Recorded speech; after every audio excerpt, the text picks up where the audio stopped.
Hello friends, super magic રસોઈમાં મિત્રો હું આપનું સ્વાગત કરું છું.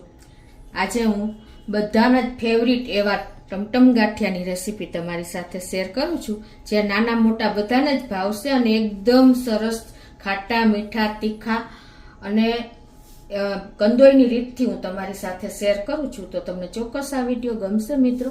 ગમે તો લાઈક કરજો, શેર કરજો અને સબસ્ક્રાઈબ કરવાનું તો ભૂલતા જ નહીં. અને મિત્રો બાજુમાં રહેલ બેલ આઇકનને પણ પ્રેસ કરજો, જેથી કરીને લેટેસ્ટ વિડીયોની માહિતી તમને મળતી રહે.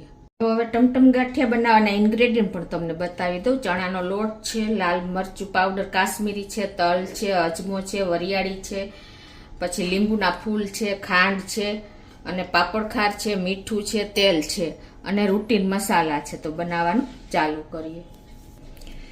તો હવે પહેલાં તો આપણે ટમટમ ગાંઠિયા બનાવવા માટે એક પાણીનો તૈયાર કરશું. તો એના માટે મેં અત્યારે આ કોઈ પણ તમારે એક વાસણ સેટ કરી લેવાનું છે. અત્યારે હું આ કપ લઉં છું, જે 150 ml નો છે. તો આ 1 કપ આપણે પાણી લીધું છે. એમાં આપણે પરફેક્ટ મેજરમેન્ટ સાથે જ તમને આ હું રેસીપી શેર કરું છું. અને એમાં આપણે પોણો આ કપ જેટલું તેલ લઈ લેશું. 1 કપ સામે પોણો કપ લેવાનું છે. અને હવે આમાં આપણે 1/4 ટીસ્પૂન જેટલી પાપડ ખાર નાખી દેશું. ખાસ નોટ કરજો, આપણે સોડા નથી વાપરવાનો, પાપડ ખારનો જ ઉપયોગ કરવાનો છે, તો જ કંદોઈ જેવું રિઝલ્ટ મળશે. હવે આને આપણે એકદમ બ્લેન્ડ કરી લેશું બ્લેન્ડરથી, એટલે જલ્દી આપણું મિક્સર તૈયાર થઈ જાય. જો આપણે મિક્સર તૈયાર કરી લીધું છે, એમાં 1.5 ચમચી જેવી આપણે વરિયાળી આખા ભાગી મેં કરી છે. તમે જો મશીનમાં કરતા હોય તો આખા ભાગી કમ્પલસરી કરવી પડશે, નહીતર નીકળશે નહીં. અને 1 ચમચી આપણે અજમો લીધો છે, એને હાથેથી આ રીતે મસરીને નાખી દઈએ. 1 ચમચી તલ છે અને 3 ચમચી કાશ્મીરી મરચું લેશું, એટલે કલર સરસ આવે. 3 ચમચી આપણે ખાંડ લઈ લેશું, દળેલી ખાંડ છે અત્યારે. અને આપણે આમાં 4 પિંચ જેટલો આ જે આપણે લીંબુના ફૂલ છે એ નાખી દેશું. જો તમારે લીંબુના ફૂલનો ઉપયોગ ન કરવો હોય ને તો તમારે આમચૂર પાવડર નાખી શકો છો. અને હવે આમાં આપણે મીઠું નાખી દેશું, 1/2 ટીસ્પૂન જેવું. આમાં ખટાશ ગળાશ અને તીખાશનું બેલેન્સ હશે ને તો જ આ ટેસ્ટી એકદમ સ્વાદિષ્ટ ગાંઠિયા બને છે. આમાં કલરનો બિલકુલ ઉપયોગ નથી થતો, એટલે 1/4 ટીસ્પૂન જેવી આપણે હળદર નાખી દેશું. હવે આને આપણે હાથેથી જ કે મિક્સ કરી લેશું, એટલે જે આપણે લીંબુના ફૂલ ને બધું નાખ્યું છે ને એકદમ એકરસ થઈને પાણીમાં ઓગળી જાય.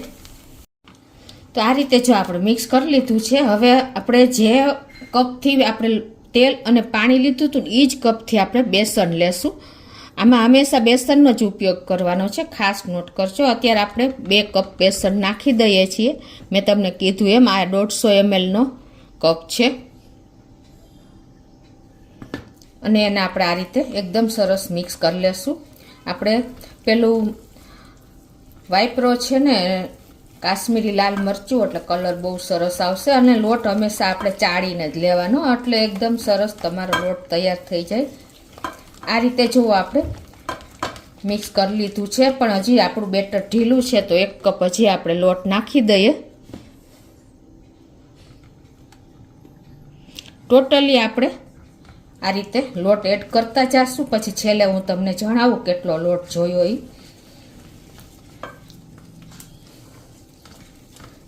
બેસન હોય એટલે લોટ એકદમ ચીકણો બને છે, અને પણ બેસનનો રિઝલ્ટ બહુ સરસ મળે છે.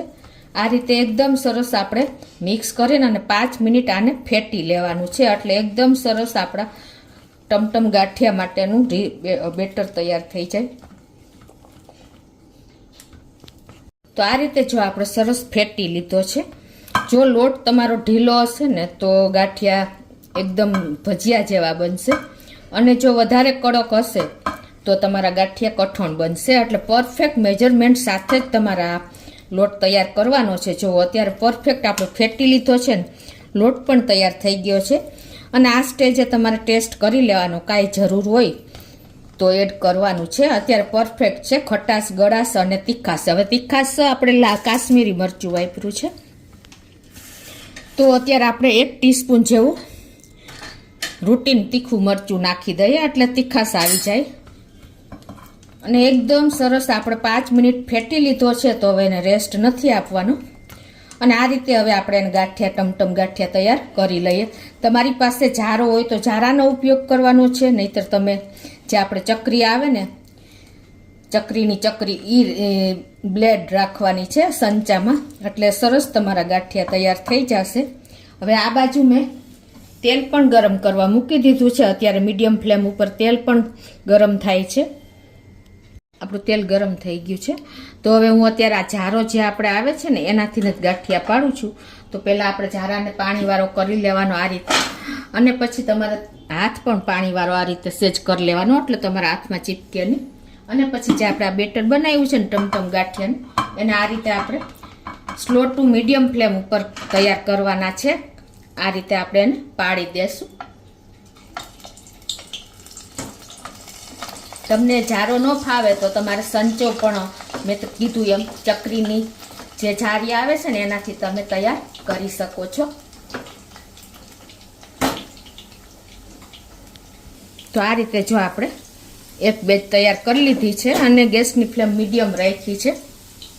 તો આ રીતે જો આપણે બબલ્સ ઉપર ઓછા થઈ ગયા છે, તો હવે એને આપણે ટર્ન કરી લેશું.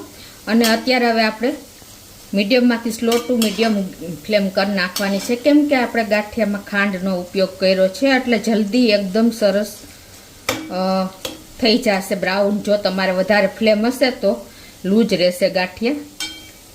એટલે આ રીતે તમારે એને સ્લો ટુ મીડિયમ ફ્લેમ ઉપર જ એને કૂક કરવાના છે. આ રીતે આપણા ગાંઠિયા તૈયાર થઈ ગયા છે. જુઓ એકદમ સરસ. સ્લો ટુ મીડિયમ ફ્લેમ ઉપર કરશો ને એટલે એકદમ ક્રન્ચી થઈ જશે અને જરા પણ લૂજ નહીં રહે. ખાટા મીઠા અને તીખા ટમટમ ગાંઠિયાની ફ્લેવર એકદમ સરસ આવી જાય આ રીતે કરો તો. તો આ રીતે જો આપણે બીજી બેચ તૈયાર કરી લઈએ. બીજી બેચ પણ તૈયાર કરી લઈએ. પહેલાં આપણે જારો હોય ને તો એને પાણીવાળો હાથ કરી અને પછી જ તમારે ગાંઠિયા ચાલુ કરવાના છે. તો આ રીતે આપણે એને મીડિયમ ફ્લેમ ઉપર તૈયાર કરી લઈએ. તો આ રીતે જો આપણા ગાંઠિયા રેડી થઈ ગયા છે. તો જુઓ મિત્રો, એકદમ સરસ આપણા ટમટમ ગાંઠિયા ખાટા મીઠા તીખા એવા બધાના ફેવરિટ તૈયાર થયા છે. એકદમ ક્રન્ચી પણ થયા છે. તમને અવાજ પણ આવતો હશે. જુઓ, તો ચોક્કસ તમે એક વખત આ રીતે કંદોઈની રીતથી તમે ટમટમ ગાંઠિયાની રેસીપી કરજો. અને ગમે તો લાઈક કરજો, શેર કરજો અને સબસ્ક્રાઈબ કરવાનું તો ભૂલતા જ નહીં.